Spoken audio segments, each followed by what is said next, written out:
So kayo nga po pala, ituturuan ko kung paano maglagay ng Bluetooth.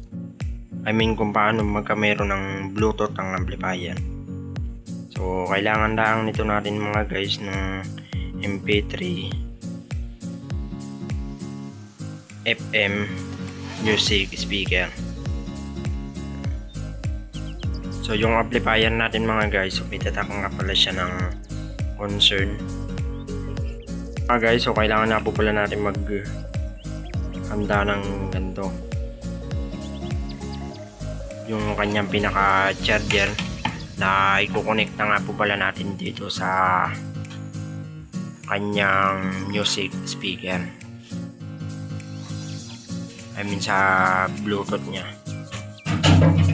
So ito mga po pala mga guys ay meron siyang output 12 volts. So ito yun na yung aking ginamit mga guys, yung sa blower, dahil hindi ko naman na rin na siya magamit dahil nasira na yung aming blower. So ito lang yung aking ginawa. So kahit naman ano pwede mga guys, basta 12 volts siya o mga 9 volts. So pwede yun mga guys. So kaya niyang pailawin itong kanyang music speaker. So dahil balat na siya mga guys, so ito naman ng ating gakat ang kanyang pinaka charger para mapailaw niya itong music speaker sa Bluetooth niya.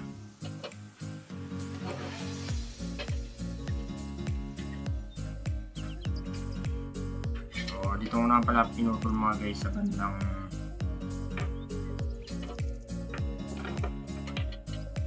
sa gitna para hindi siya masyadong mahaba.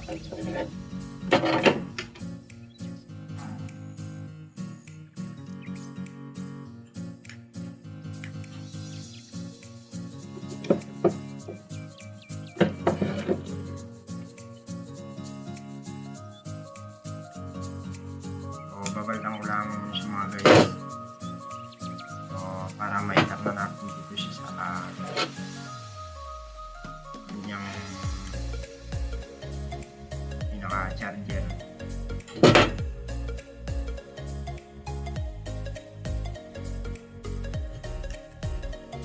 Yung kakabit na ng kanyang charger.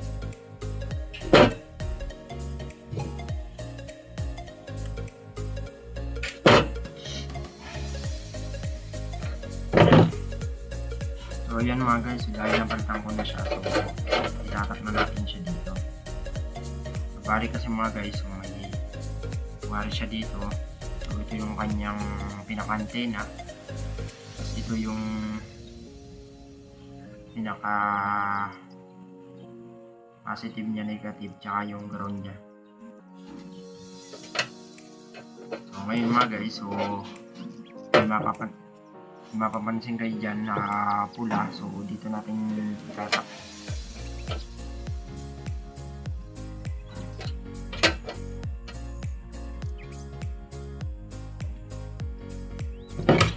So binamitan ko na pala siya mga guys, so para hindi siya garang makakupula. So pagkatapos siya mga guys, so lalagyan na lang natin ng tip para safe.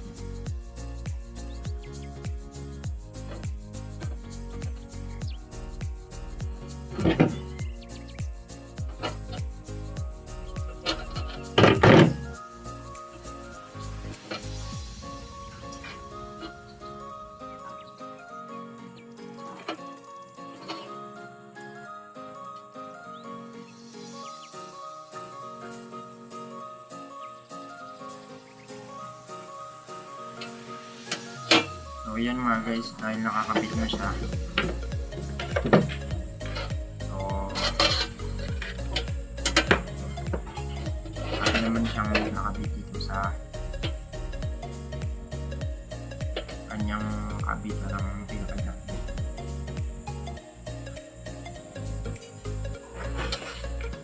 So mga guys, so kailangan na po pala natin maganda ng ganitong jack.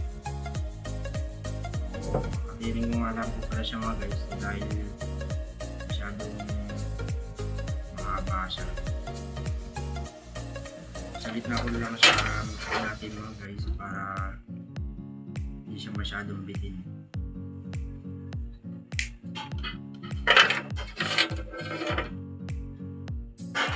Bali ang gamit natin mga guys, yan ay dalawa. So tatakma ko pala natin siya dito sa gitna. So sinabi ko nga sa inyo mga guys, so yung kanyang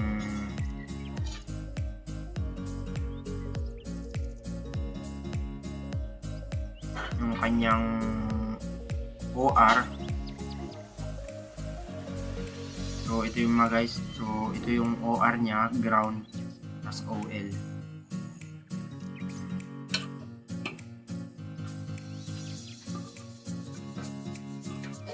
So mga guys, so pag nagbalik na tayo nito, so dalawa nga po pala yung wire nito.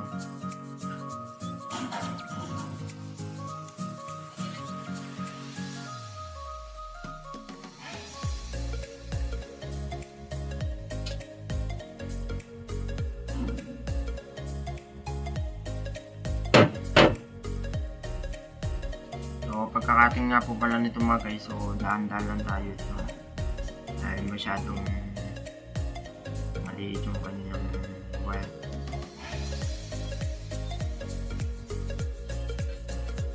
So yan mga guys, napapansin nyo, so mali na yung kanyang wire.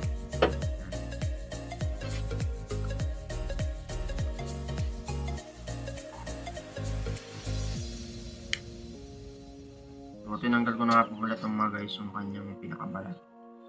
So mamaya naman na rin, ititape naman na rin natin siya. So para hindi siya mabusok pag ating tinap na siya. Kapag tayo nagtap mga guys, so sabi nga sa inyo, so dalawa yung kanyang wire. So dito yan mga guys, so sa dilaw. So tatak natin ito mga guys. Sabi nyo, kung nga sa inyo kanina, so may OR, tsaka may ground, tsaka may OL. So itong dalawang wire na ito mga guys sa isang jack, so tatap lang natin siya dito.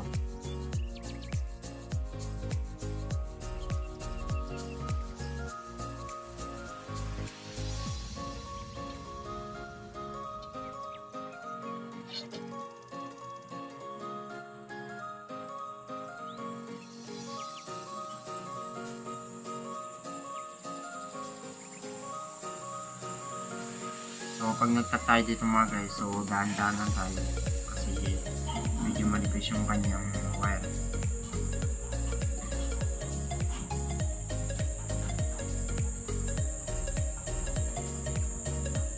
So ganun na po pala yun mga guys. So ito yung kanyang OR, ito yung kanyang ground.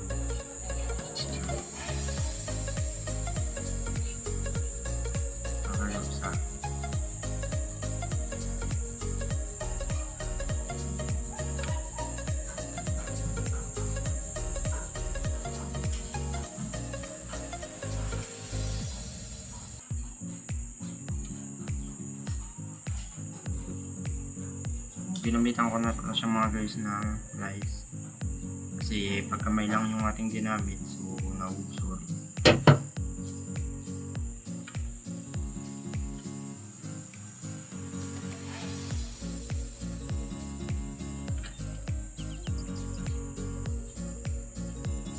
So malita ka dyan mga guys, hindi ko pa tinitipan siya, so mamaya ko na titipan siya. Pakikita ko muna sa inyo mga guys kung tumutunog siya.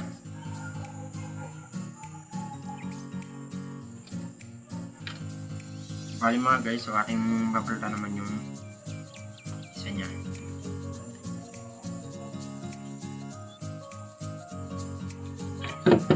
Okay, nag-cutting nito mga guys,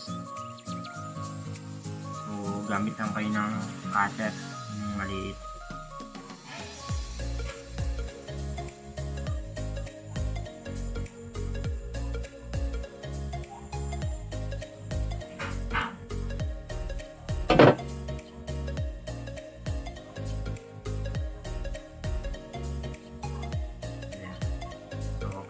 natin ito mga guys. Kapag nabalta na, so dahan-dahan lang kasi masyadong manipis yung kanyang wire. Kasi baka maputol.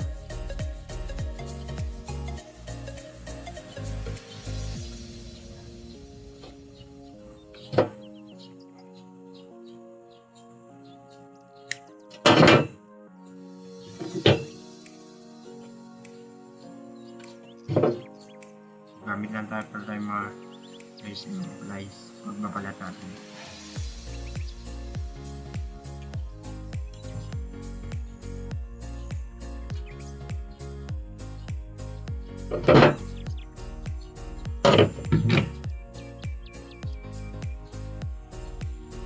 Guys, so pag tayo nag-tap naman ng isang jack, so di ba kanina dilaw yung aking tinap, so sa puti naman tayo. Pag tayo nag-tap mga guys, so tap lang natin ito sa may sa OL. So kahit nga pala magbaliktad ito mga guys ng dalawang wire na to.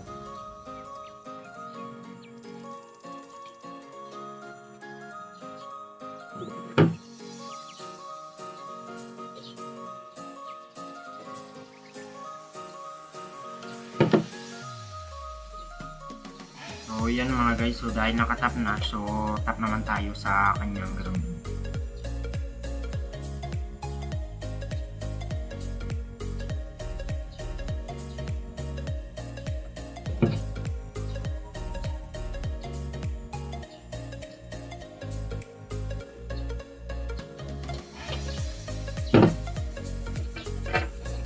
So para maintindihan yung mga guys, so ipapaliwanag ko sa inyo. So ito nga po pala yung isa natin jacks. So may wire siyang black and dilaw. Yan. So nakatap siya sa OR tsaka sa ground. Yung kabila naman guys, yung kulay puti, so nakatap naman siya sa OL tapos sa ground. Yan. So yan siya mga guys. Yan. So yung tap niya sa ground, so dalawang wire. Tapos yun sa kabilaan, OR tsaka OL. So dalawa rin. Yan. So tig-isa sila.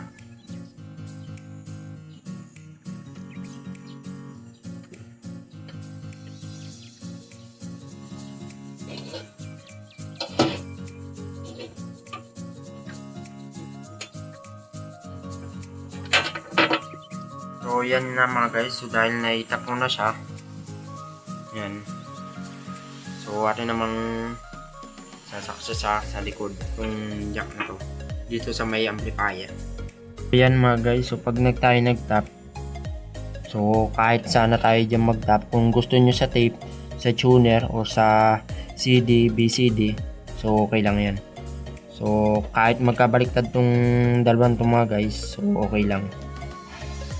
So kung sa akin mga guys, so dito lang ako sa tuner. So yan. So tap lang natin mga guys yung dilaw niya. Yan. So yan siya mga guys, so dahil nakatap na. So yan. So napapansin nyo, so kamantay lang siya ng tuner. So ganun lang magtap mga guys. Yan mga guys, so dahil naka-tap na sa yung ating kinunig, yung dalawang jack sa amplifier. So atin naman siyang itatry kung tutunog ba siya.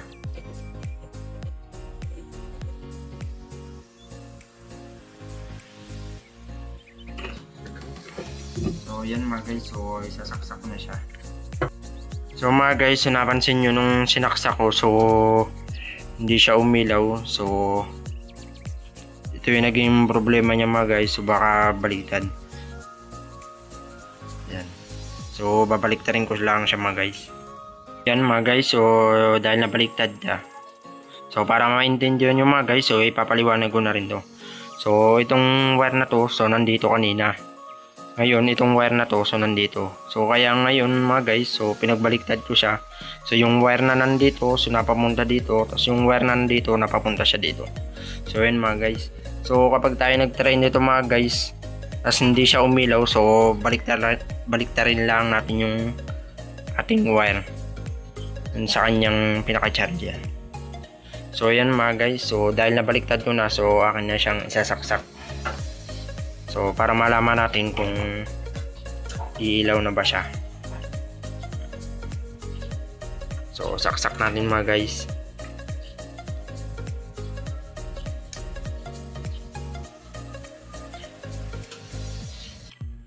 So yan mga guys, so napansin nyo, so umilaw na siya, so may lumabas na siyang Bluetooth. So ngayon mga guys, so i-open naman natin yung kanyang amplifier. So saksak lang natin mga guys sa ating outlet yung amplifier. And then i-on na natin. So kanina napansin nyo yung ating pinagyan ng jack mga guys, so nasa tuner siya. So ngayon nakalagay siya sa tape, kaya ililipat natin siya sa tuner. So yun mga guys, so dahil nilipat nyo na siya, so akin na siyang itatry sa Bluetooth. Yun mga guys, so dahil tumigil na yung kanyang Bluetooth, so yung kanyang kurap-kurap, so ibig sabihin yun mga guys, so nakakonect na. So ngayon mga guys, so dahil wala pang speaker yung aking amplifier, so para masubukan natin para tumugtog, so akin muna siyang kakabit. So yan mga guys, so dahil nakakabit na yung aking kinabit na speaker, so ito nga po pala yun mga guys, yung aking kinabit. So atin na siyang susubukan na patugtugin. So yan mga guys, so ating volume.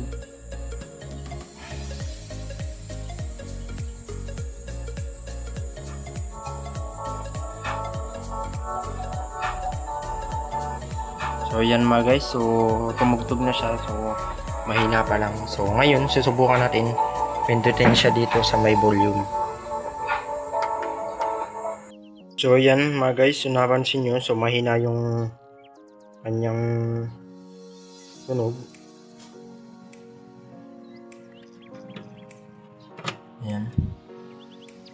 Ayan, so ngayon, so try natin huguntin to mga guys, yung isa. So baka kasi mga guys, so isa lang ang nakasaksak. So hugutin natin to mga guys, tong kanyang dilaw. So ayan mga guys, so ngayon subukan natin mga guys kung malakas na siya.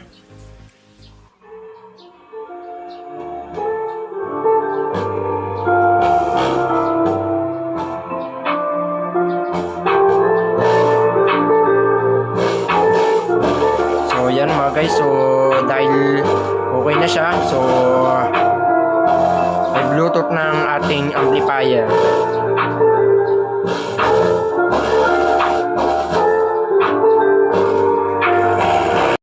Yan mga guys, so dahil nalagyan na natin ng Bluetooth ng amplifier, so ako muna ulit may magpapaalam.